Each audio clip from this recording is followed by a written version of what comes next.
Syederalun, untuk pertama kalinya seorang dokter di Aceh meninggal dunia karena positif COVID-19. Kabar ini menjadi kabar duka bagi tenaga medis dan masyarakat Aceh. Adalah Dr. Imai Indra SPAN, dokter di Rumah Sakit Umum Zainal Abidin Banda Aceh yang juga akademisi Unsyah. Almarhum menghembuskan nafas terakhir dalam perawatan pada pukul 9.40 di ruang Ricu RSUZA Rabu pagi.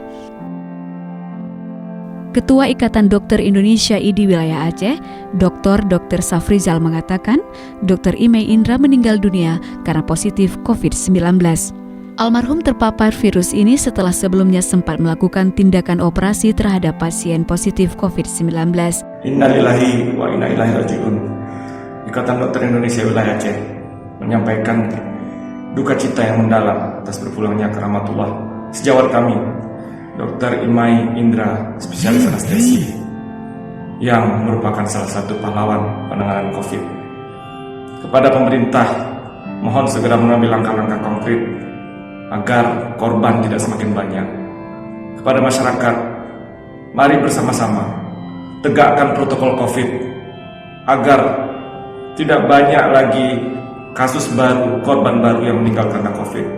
Mari bersama-sama melawan pandemi COVID-19 di Seram Mekah. Assalamualaikum warahmatullahi wabarakatuh.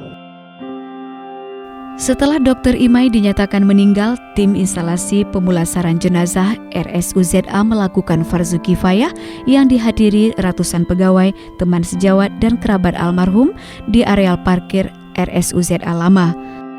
Mereka melakukan sholat jenazah dan memberikan penghormatan terakhir kepada Dr. Imai Indra.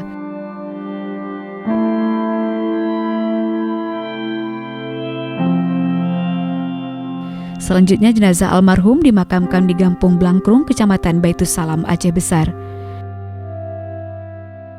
Sebagai dosen di masa hidupnya, Imai Indra sekeluarga menetap di Blangkrung.